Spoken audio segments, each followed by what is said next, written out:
Hey you, do you like Metabots? Maybe you've got a hobby collecting model kits and fancy Gunpla. Oh, you do? Well, might I introduce you to a franchise that sort of combines those two, but worse. Why would you want that, you ask? Well, what if I told you that there were also anime waifus?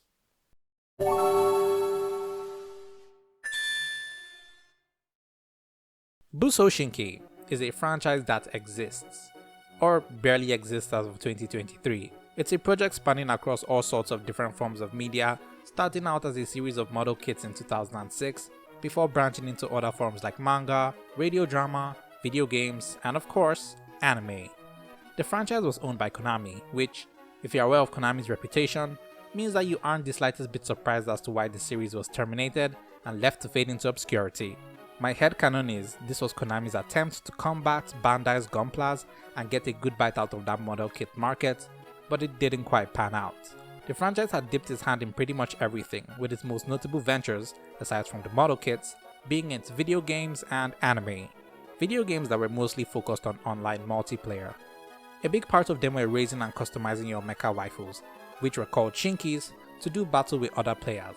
Battles that were automated, by the way, which makes me feel like those battles were mostly heavy on RNG. The series remained in Japan, with none of its games getting Western releases and only a few kits ever being released outside the West. The kits were released in waves. The first 3 waves, which spanned from September to December of 2006, were the only ones released outside of Japan, but I guess maybe due to low sales and a general lack of interest led Konami to lose confidence and refrain from releasing more waves outside Japan. Which kind of sucks because these model kits look really cool. Hell, if they were more accessible, I could see them becoming a momentary hyperfixation of mine. But we aren't here to talk about the model kit line and the crazy machinations of Konami. Well, I mean not yet. What we're here to talk about is the franchise's animes, which it has 2 of, and both of which are really lackluster. We're going in chronological order, with the first series being released, which was Busou Shinki Moon Angel. Coming out in March of 2012, this was a 40-minute OVA done by Studio TNK and Kinema Citrus. The OVA was initially DLC for the PSP game Busou Shinki Battle Masters Mark II before it was released on Blu-ray. The OVA is something that exists, I guess. There really isn't any kind of entertainment value to be had from watching it.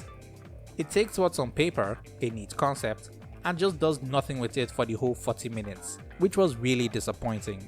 The OVA centers around this kid. He's the new kid in school and doesn't really have any friends, so he spends most of his days alone. He has the same dream as every other kid in town to become Shinki masters. Shinkis are pretty much waifurized metabots in the size of Gunpla.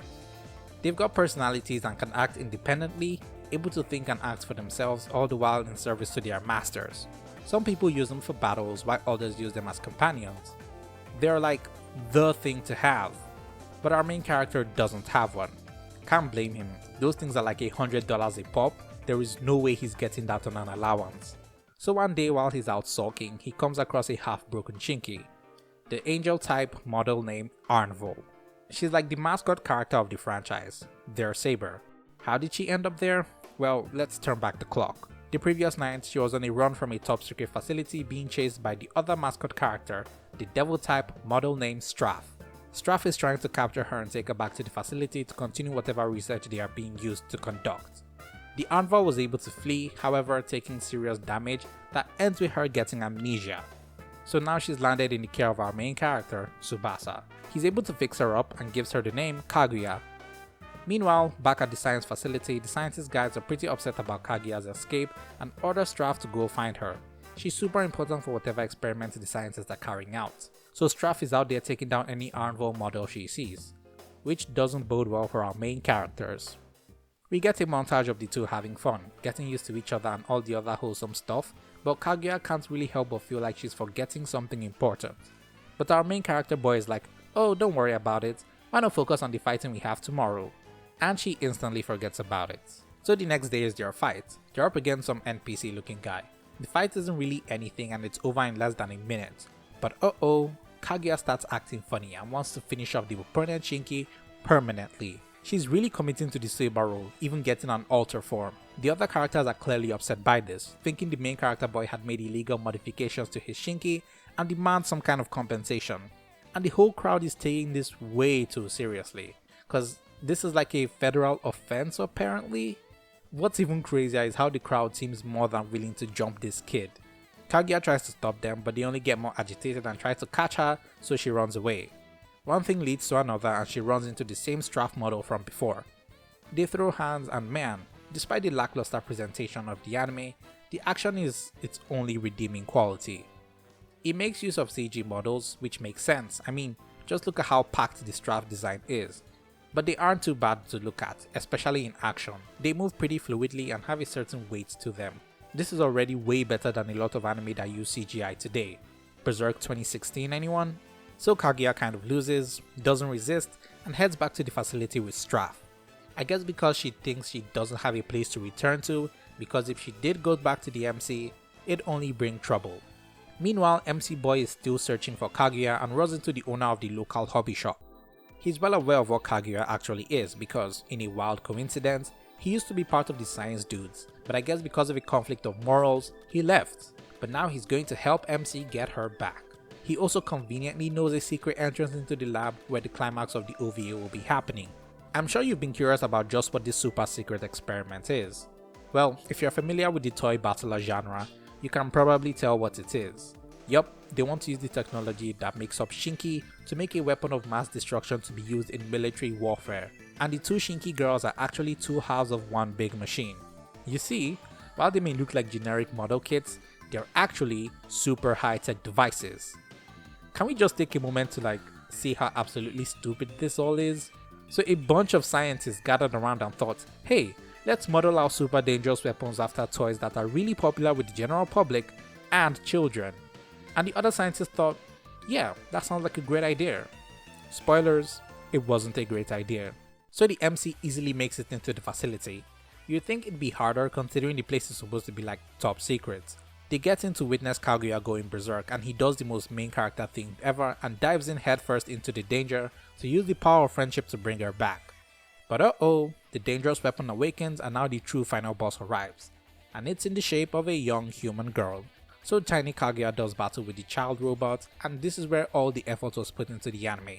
Let me just reiterate that the CG was the best part about it, and as you'd expect, thanks to the power of plot, they're able to take down the robot and get their happy ending. Oh, and now main character boy has friends now. What a bunch of posers, I tell ya. That's Busou Shinki, Moon Angel. It's a big old nothing burger. It was incredibly mid. From now on, when I think about mid, I think of this. There was a lot of potential in the OVA, but I find the direction the story went didn't do it any favors. If this was meant to push the Busou Shinki model kits, it does a terrible job in doing so. It feels very hollow. It's not like it's shamelessly advertising the Shinki, it just does nothing. At first it tries to make you believe that this is a story about a boy and a Shinki trying to become the best Shinki battlers in town, but then it drops that plot point and tries to get existential about Shinki having a will of their own, only to drop that and become a grand battle that might have the fate of the world at stake. It's like 3 different stories in a trench coat pretending to be one big story. Maybe because it was initially released as DLC for the PSP game as 5-minute episodes, which is just the most absurd and roundabout thing I've ever heard. So as quickly as Busou Shinki Moon Angel came, it went. Hopefully the other anime does a lot better than this. It is 13 episodes after all. If you're enjoying the video so far, maybe hit that like button. Talking about obscure stuff doesn't really do well with the algorithm, so this lets it know that hey, this video is pretty good. And it would also help if you would hit that subscribe button too so you don't miss out on future videos. And trust me, you wouldn't want to miss out on future videos. But hey, no pressure. Alright, back to Busou Shinki. The second anime to ever come out from this franchise is called Busou Shinki. Yep, coming out in October of 2012, 8 months after the OVA, this takes the series in an entirely different direction.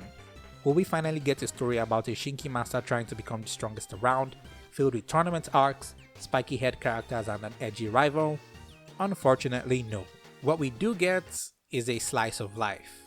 Yeah, Busou Shinki the anime is more interested in showing you the Shinki getting into all sorts of slice of life scenarios and capitalize on their miniature sizes.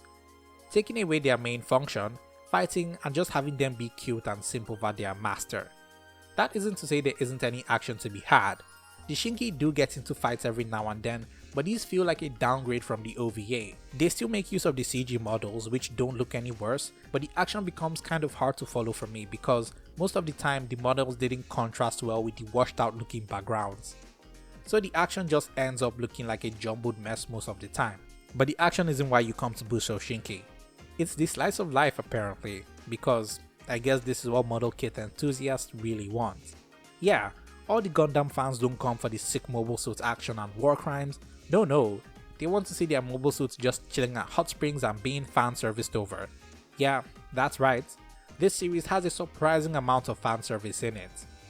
It takes advantage of its unique premise of tiny robot waifus to get creative with its fan service, and oh boy does it get creative. From having them drenched in everyday liquids, to having a beach episode, to getting felt up by an actual live octopus. There are so many boxes it's trying to tick before its run is over. I think this is like a genre of Rule 34 on its own, but it never crosses that border. Since it's slice of life, there really isn't a plot to be had. Just the four main girls going around simping for their master and doing whatever they can to try to be his favorite. Yeah, it's also basically a harem. At least it tries to shake things up each episode, but as you know with slice of life, once you've seen one of them, you've probably seen them all. It even does that thing the genre is known for by creating a plot that takes up the last couple of episodes with slightly higher stakes, just so the robot waifus can fight to protect their status quo. This is just bad, heck, maybe even worse than the OVA, and this one has 13 episodes. My brain would immediately forget about the episode I had just watched and moved on to the next one. It doesn't even do that good of a job making you interested in the Shinki with their bland cliché personalities. It makes me wonder, who exactly is this anime for? It feels like it seriously misses its target audience with whatever it's trying to do, which just makes it boring for the very niche people that actually enjoy the series. I gotta give credit to the anime for taking it an entirely different direction from what to expect from the toy battler genre and making it a slice of life. A tournament arc would have been nice though. The franchise as a whole was one that had a lot of potential, but unfortunately, it was discontinued in 2012. There were talks of a revival along with a mobile game in 2017, but those never made any substantial progress, with the mobile game in particular stuck in development hell. The franchise has been stuck in a sort of weird kind of limbo. And to make it even worse, Konami kind of left the series creator out of the loop. They went ahead to create an arcade game without the creator knowing, only finding out about it from an announcement on Twitter. Which sucks and has no doubt created friction in the development of the series revival. But remember viewers, Konami is always capable of worse. As always, this has been your very favorite slice of bread. Stay toasty.